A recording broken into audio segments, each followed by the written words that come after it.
Hi everyone, welcome back. So let's start with our continuation of Aeon topic, freedom at work, where we left yesterday.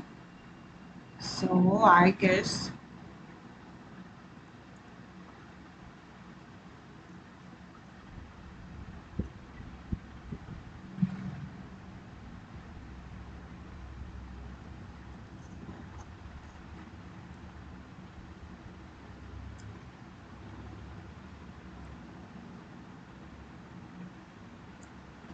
yeah,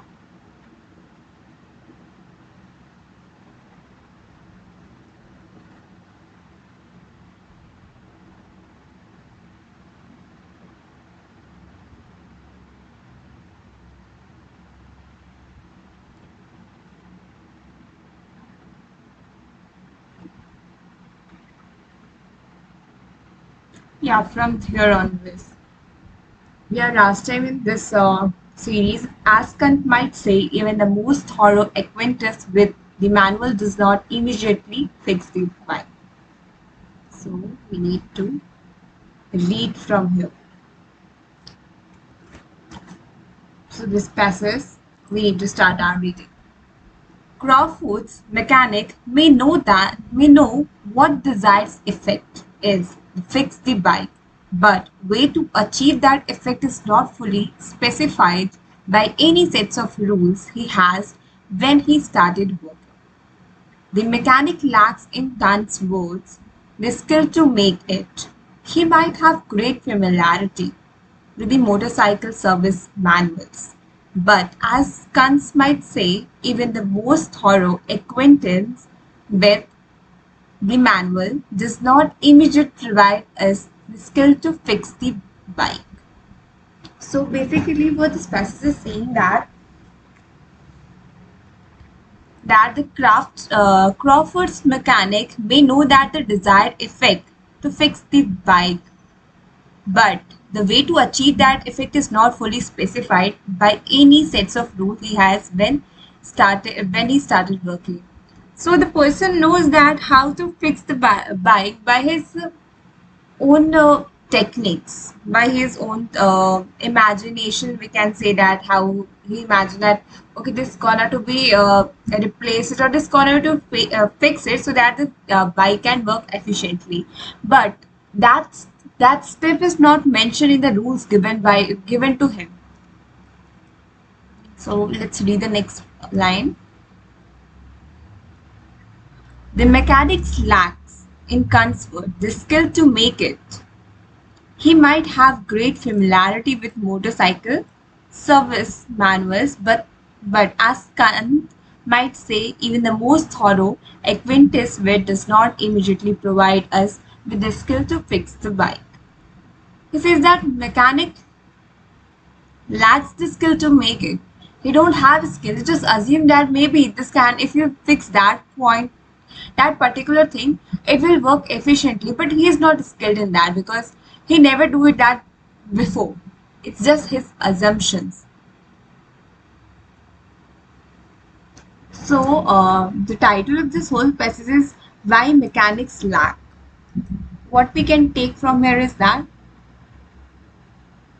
the desired effect, he knows the desired effect, but to achieve that effect is not fully specified by any sets of rule that we can take. And another one is that even the most thorough acquaintance with does not immediately provide us with the skill to fix the bike. That we can take from here. Just moving toward the next spaces.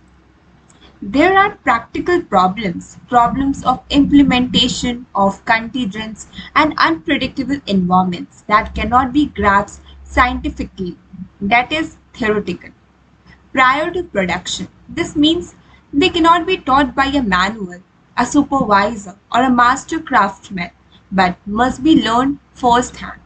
It is a difference between knowing about something and the practical ability to perform it. So here the author is describing the difference between the knowing something or practical ability to perform it. He says that there is a practical problems and its solution is given theoretically, but you are not efficiently do that. You hesitate to do that because you don't have any hand-on experience on that particular thing. So the title of this passage is a brief description, a brief distinguish about knowing and practical ability. What we can take from here is that practical problems of implementation of contingent and unpredictable environment cannot be grasped scientifically prior to production. That we can say that. And difference between knowing about or something and practical is prominent ability to prominent performing it. That we can say. So let's moving toward the next passage.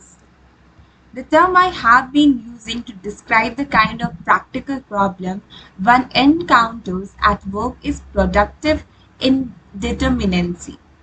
Kant's distinction between art and science tells us that which falls on the art side of the distinction is productivity indeterminate because the process of working cannot be exhausted by implicit instruction. Put another way, there is always a gap between, on the one hand, and the rule and instruction for how to perform one's work, and other, what is required to actually produce a desired product or service. Here, the similarities to Kant's artist come into relief. When the artist sets out to make something beautiful, she is faced with the productive indeterminacy of knowing the outcome to be achieved, yet having no rules to follow to achieve it. Instead of following rules, she must use her judgment on reflect on Kant's term, which rules the artistic technique, styles, etc. are best suited to the outcome she desires. In Kant's words, she must use her genius. So basically what this paragraph is saying that the term I have been using to describe the kind of practical problem one encounters in work is productive indeterminacy. So he said that whatever the practical problem encountered by authors in work is a productive indeterminacy, like how efficient you are, how experienced you are in dealing with that particular problem. Moving forward, Kant, Kant's distinctions between art and science tell us that the work which falls on the art side of distinction is productively indeterminate because the process of working cannot be exhausted by explicit instruction.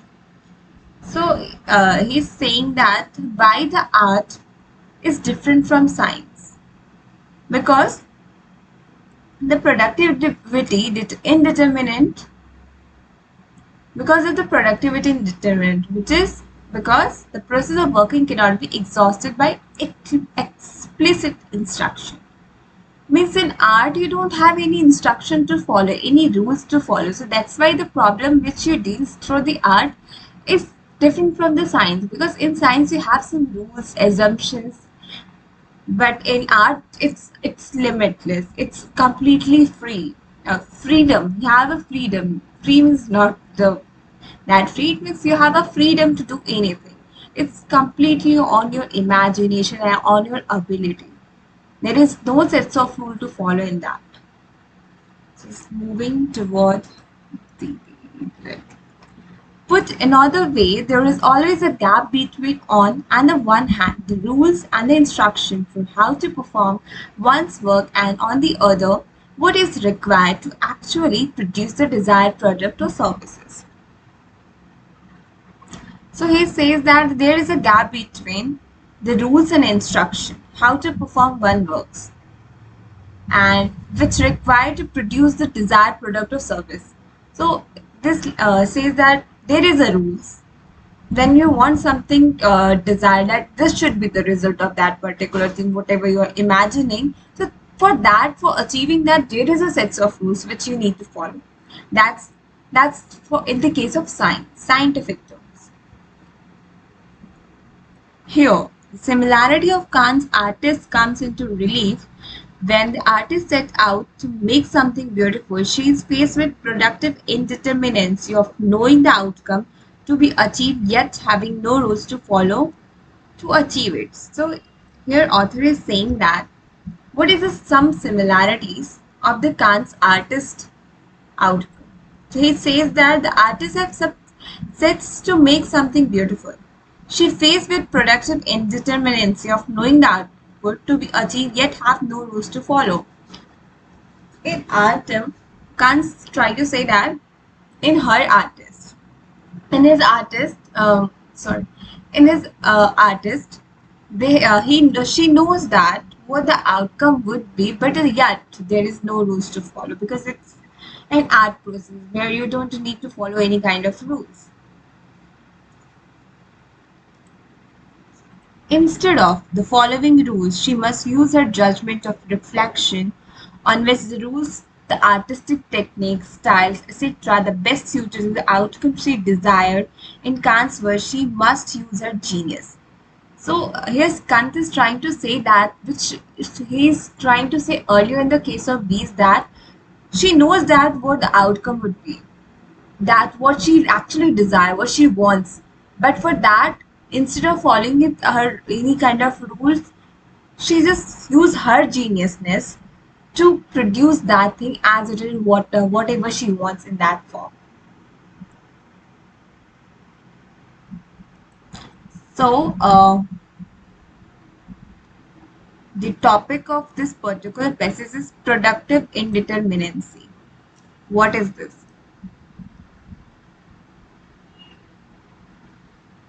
So what we can take from here is that productively indeterminate because the process of working cannot be exhausted by explicit instruction. This we can take.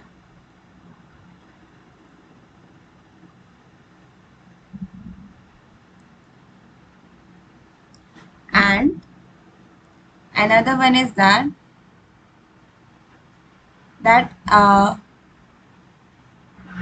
knowing the outcome to be achieved yet having no rules to follow to achieve it, that we can say that. And the use of geniusness. So let's moving toward the next basis. We are too close to it. It is the same with our workers. Reconsider the motorcycle mechanic. The mechanic has a suite of rules, common techniques and tests he learned as an apprentice, but when faced with an actual motorcycle, he must reflect on which of these rules and techniques to apply to the indeterminate work environment. At the outset, the mechanic does not know, in fact, which technique is correct. He must use his judgment to figure out which is the most appropriate given the circumstances. So he is here on the other side.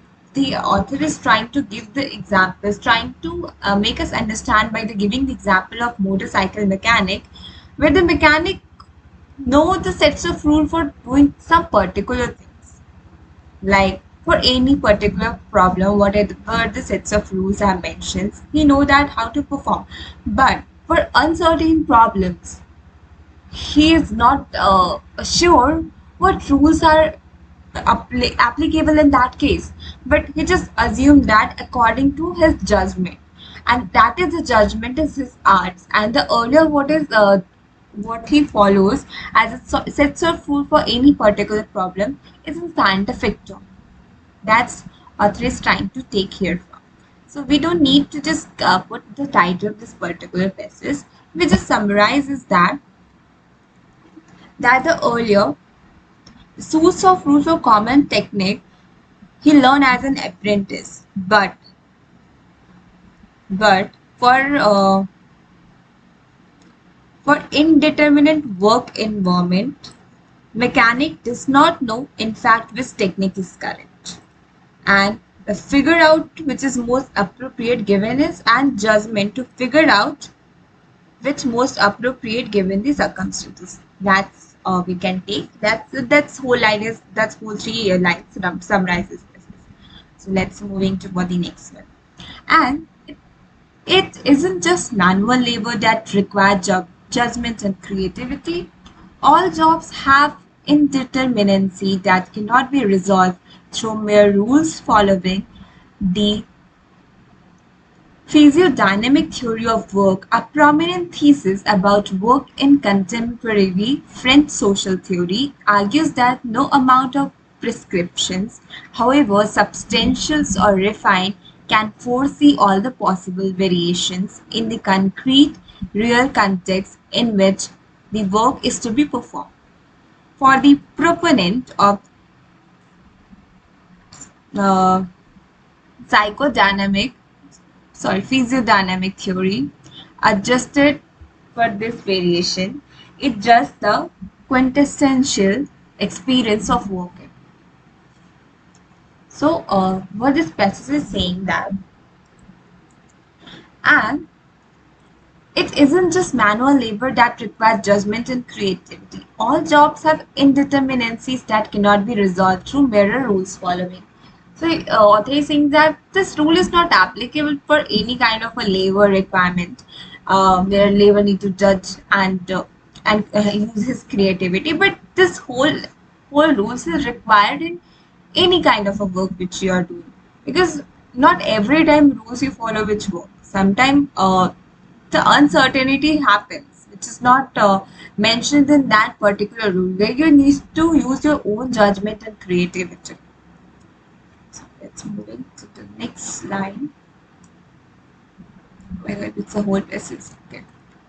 The physiodynamic theory of work, a prominent thesis about work is contemporary French social theory, argues that no amount of prescriptions, however substantial or refined, can foresee all the possible variation in concrete and real context in which the work is performed. It says that not every time prescriptions which you use is applicable to the work you perform.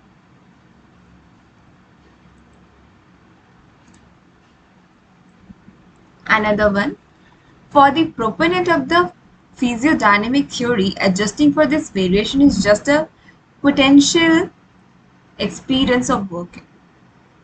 So it's all your, by dealing with that kind of uncertain situations, it's all about your experience of working, how experienced you are in that particular situations. If you're newbie, then it's completely raw to you. But when you're experienced, you know already this similar kind of things happen earlier, you know how to deal with that. So it's the title of this passage is Physiodynamic Theory of Work. Physiodynamic theory of work, and what we can take from here is that it's required judgment and creativity, and no amount of prescriptions, however substantial or refined, cannot foresee all the possible variation in concrete real context in which the work is performed. And the variation is just the potential experience of working, and we can take from here. So moving toward the next passage. What does Kant's idea of productivity indeterminacy draw from his distinction of art from science? Tells us about good work. According to the Kant's, overcoming productive indeterminacy through judgment rather than the rule following is an essential part of what it means to work. The use of judgment at work make out labor feel free, creative and deliberative. If, on the other hand, our judgment at work is blocked, our work can feel less playful and artistic, and the more mercenary a distinction can't make in it. Next paragraph. Okay, so what this paragraph is trying to say that what is, after all this distinction, what is trying to tell about a good book. What is a good book? So, according to the Kant, overcoming productive indeterminacy through judgment rather than rules following is an essential part of what it means to work. So, what Kant is saying that when there is a no judgment of whatever the work you have done, whatever the outcome of the project, then that work is called as, that thing is called as a, that thing means to call as a good work, where nobody can judge you. So moving toward the next. The use of judgment at work makes our labor feel free, creative, and deliberate. So, the judgment, if there is no judgment, means when people is not judging you, you're free for doing, performing your work. Then, then the labor feels free, creative, and deliberate. If, on the other hand, our judgment at work is blocked, our work can feel less playful and artistic and more mercenary. What is a judgment signifies here is that it's not a judgment you're judging someone. It's judgment your imagination. What you, a worker, is judging, what of the people outside is the judging is not matter here. A judgment here is clearly signifies the what workers think that it's a good way to do this. That what he or she judge. So the top title of this passage is "What Necessity for a Good Work by Kant." What we can take from here is that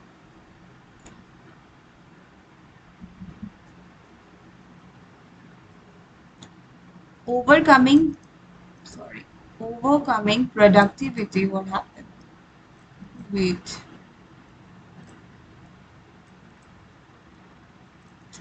Okay. ठीक है. Overcoming productivity indeterminacy through the judgment rather than the rules following is essential part of what means to be work. This we can take,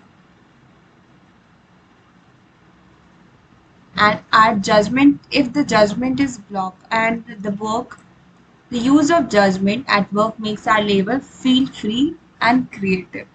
Without judgment, it feels like playful. It cannot feel like, it's feel less playful and artistic and more mercenary. So let's moving toward the last paragraph of this series.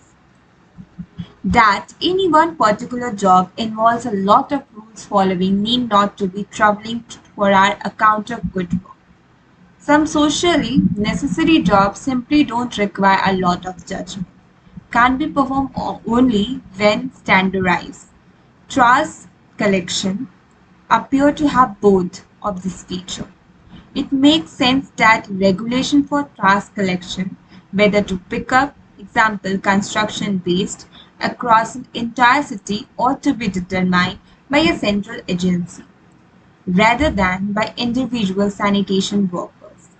If Kant is right, the standardization of trash collections may make such work feel tedious, but this needs not mean that the trash collection is simply a bad work. Recall that the use of judgment is not the only desideratum of good work. In exchange of performing social necessary but tedious work, sanitation workers work ideally be compensated with additional pay, benefits, and safe and regular working conditions. So here the author is talking about the two outcomes, giving the example of trash, saying that how a trash can be a good work. So it's have a, gives the out, it's the where the whole, you have to follow all the rules and regulations, but it's a good work. Why?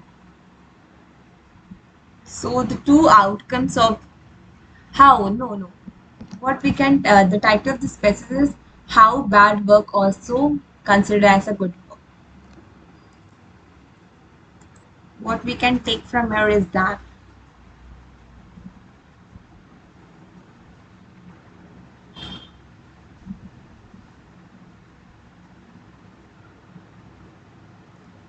some jobs, socially necessary jobs, simply don't require a lots of judgment that can be performed only when standardized. This in social necessary job, you are not identify it's good work or bad work. You have to perform it, no matter how you consider it.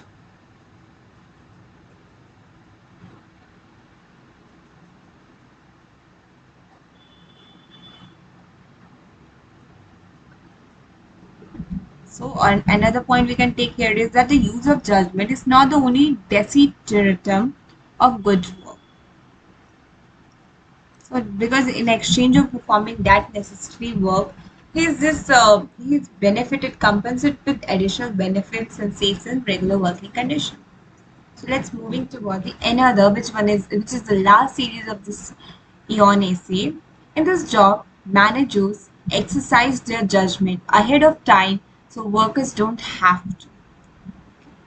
Let's see what this is hold for us. First paragraph of this series. The problem with rule following, however, is that the modern organization of work appear to reduce. In general, the level of judgment required by workers, managers regulate the labor process in the name of efficiency and standardizations, but in doing so, they appropriate many of the decisions workers would have otherwise made. But another way, management transforms workers from judger to rule follower. So, what is trying to say? Suppose we see that line by line. The problem with the rule followings, however, is that the modern organization of work appear to reduce in general and the level of judgment required by the workers.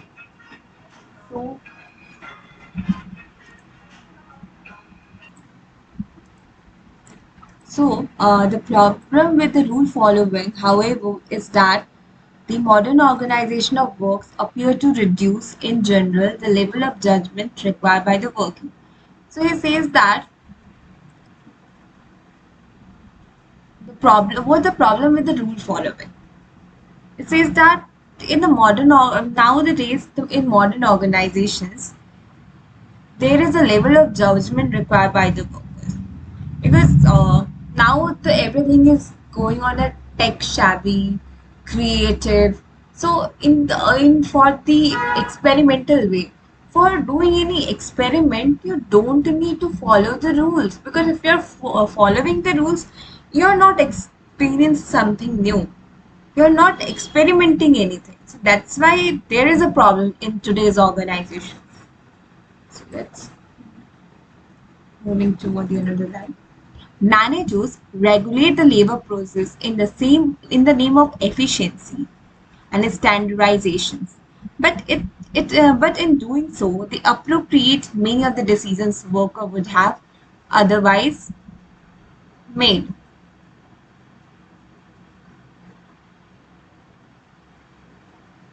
So he says that managers regulate the labor process, and by doing so, there are many of the decisions his management is taking on the behalf of the labor.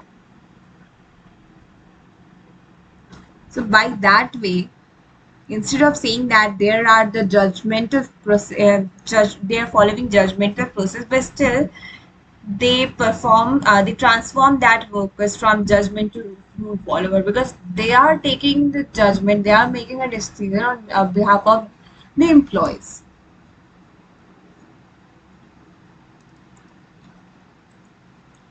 The most extreme way you might become a rule follower at work if if your job is scientifically managed.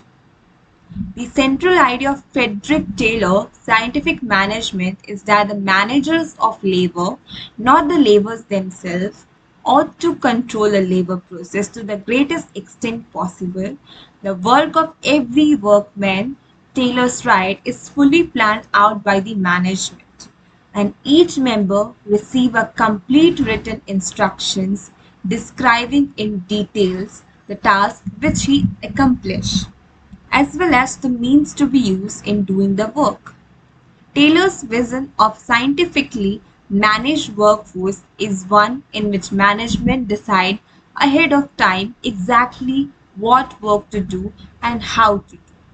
But such control over the labor process leaves the workers with little to do but follow management rules.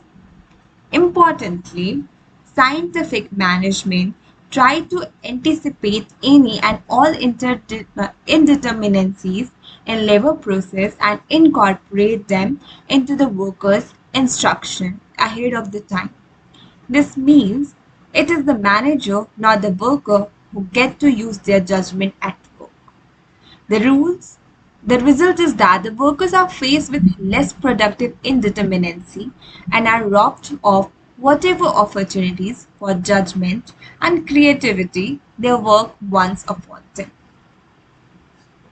So the whole passage is talking about how the managers are controlling the labor here. Means laborers have nothing to do in this work. Everything is controlled by, planned by the management itself. So the title of this particular passage is The Management Controls the Labor. And how they do that?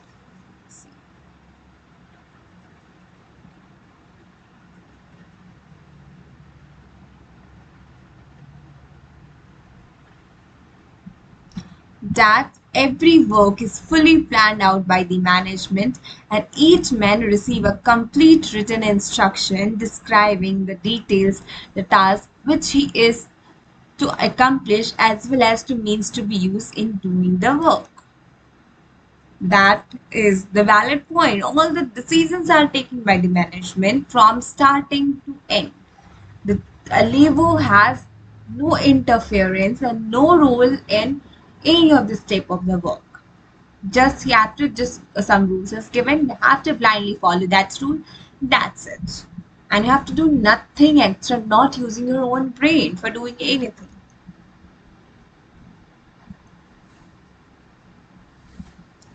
That scientifically managed workforce is one in which management decide ahead of time exactly what to do and how to do it.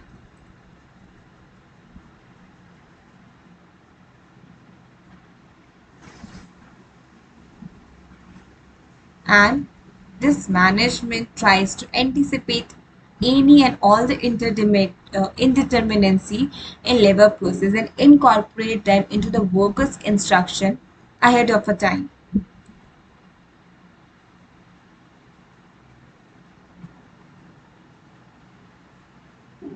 And what result of this that the workers are the faced with the less productive indeterminacy and are robbed of whatever were the opportunities for judgment and creative in the work once afforded to them.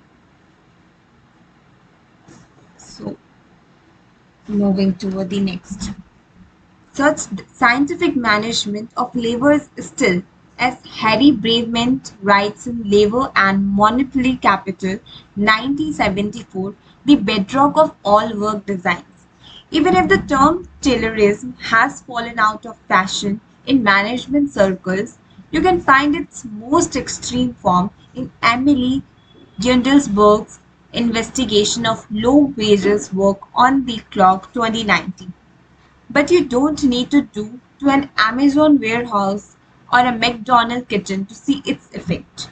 Even highly coveted jobs have elements of scientific management, like sales jobs with pre-written scripts and quotes. Importantly, in this job, managers exercise their judgment ahead of time so workers don't have to. This title of this passage is Some Examples of Scientific Management. Some examples of scientific management, scientific and artist management.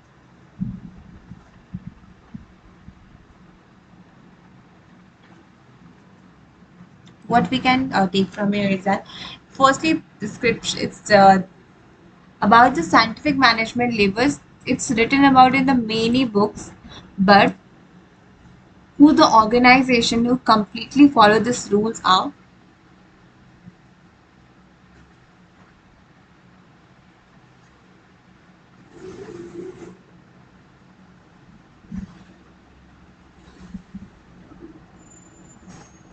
Highly coveted job.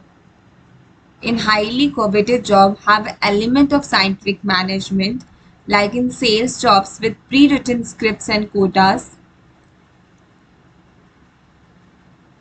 And in these jobs, manager exercise their judgment ahead of time so the workers don't have to. Okay, means so the last line, last paragraph is the freedom and discretion at work have always been source of conflict between labor and management. Just look at the history of labor movement and you will find countless examples of conflict over who determine the work process. Yet, this conflict seldom inform our theories of good job. Kant's idea that workers must resolve productive indeterminacy by judging rather than following rules fix this. Of course, work that involves judgment is not enough. A job with opportunity for judgment but terribly pay is no better than it conveys. But Kant's theory urges us to be skeptical of calls of more jobs if no considerations is given what this job will like. So what this passage is basically says that the freedom and discretion at work have always been source of conflict between labor and management. That freedom at work and discretion at work is always a conflict between the labor and management in most of the cases, because you hardly found any organizations who give freedom to his workers do whatever you want to do to achieve that target, to make that standard. But that's not the case. In most of the organizations, they set some predefined rules to them and they have to follow that for doing that. And the next line is saying that just look at the history of the labor movement and you will find a countless example of conflict over who determine the work process. Here author is trying and telling us we should refer our history. So there is a various labor movement in our history. Yet this conflict seldom inform our theories of good job. It is still that conflict says that's the theory of good job. The Kant idea that the worker must resolve productive indeterminacy by judging rather than following rules fix this. Means when you're just giving to the workers that things that thing can fix this issue, but that's not the case easily. Of course, work that involves judgment is not enough. A job with opportunity for judgment but a terrible pay is no better than the converse. Say that of course if the workers is free to judge, but you're not paying that person that much of efficient, that also not considered as a good work. You need money for doing anything. If you are not satisfied what you're getting, I don't think so. You just put your efforts. But the Kant's theory urges us to be skeptical of calls of more job if no consideration is given to what those jobs will like. Still, you need more jobs because you're not satisfied with while doing that small portion. If you're getting pay so low, you're not able to just fulfill your needs, basic needs. You're not able to get all meals. Then what's the point of doing that job? Still, that on the other way, that's still not considered as a good job. So that's all for this pieces. This Aeon Essay. Hope you guys like it, and let's see you guys with another Aeon topic. As of now, have a great day.